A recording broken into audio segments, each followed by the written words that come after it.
Remember to subscribe to our YouTube channel at NDN Nigeria.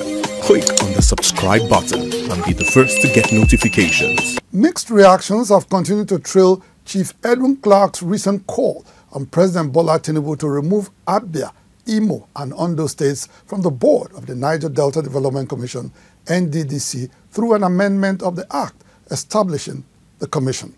While some groups describe the call as a welcome development, others contend that it is an ill wind that blows no good. Leader of Nigeria's South-South political zone and convener of the Pan-Niger Delta Forum, PANDEF, Chief Edwin Clark, recently addressed journalists in Abuja, where he called on President Bola Tinubu to remove Abia, Imo and Ondo states from the board of the Niger Delta Development Commission, NDDC.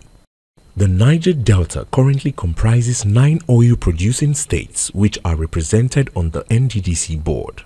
However, Chief Clark wants the president to delist oil-producing states like Abia, Imo and Ondo states which are geographically located outside the Niger Delta region with an amendment to the NDDC Act 2000.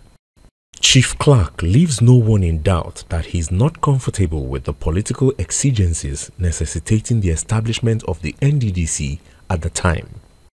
He is even more disturbed that the minor oil-producing states are demanding more than what is due them in the NDDC. Imo, which they have taken NDDC to court and the federal government to court, produced 1.01%. Abia produced 0.9% and Ondo about 3%. Put them together. And these are the people now wanting to take over the management of NDDC at the expense of the majority ethnic states. It is very provocative. However, Port Harcourt-based lawyer Churchill Ibeneche is worried that removing oil-producing states that are not geographically located in the Niger Delta from the NDDC would lead to the creation of another intervention agency, which is not necessary. Barrister Ibeneche says it would have been more appropriate for Chief Clark to remind President Tinubu of the continuous exploitation of oil-producing states in the Niger Delta. We have so many biting problems in the Niger Delta that we need to address. Will the statesman also ask, why is it that the oil-producing states or the core Niger Delta states are there, and then yet the oil wells are being managed by those who are not producing it? For his part, a former president of the Isoko Youth Assembly, Ovie Umwakbo, fears that removing non-Niger Delta oil-producing states from the Niger Delta could spark off tension, which the NDDC is mandated to douse in the region.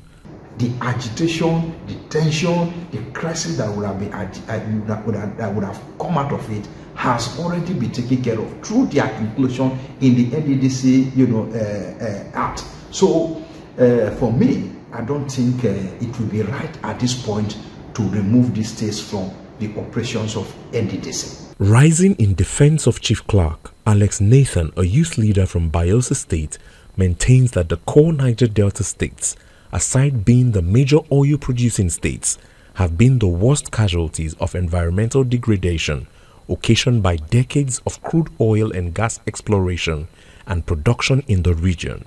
Nathan maintains that the federal government has been robbing Peter to pay Paul in the present constitution of the NDDC board. The core Niger Delta states, we are facing challenges, environmental challenges, that other parts, like Ike Clark said, are not passing through.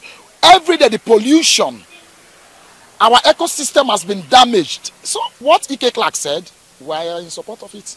While they disagree on the need to remove Abia, Imo and Ondo states from the NDDC as canvassed recently by Chief Edwin Clark, all respondents are favorably disposed to an amendment of the NDDC Act to allow for equitable distribution of resources among Nigeria's oil-producing states in accordance with their individual contributions to the country's oil output.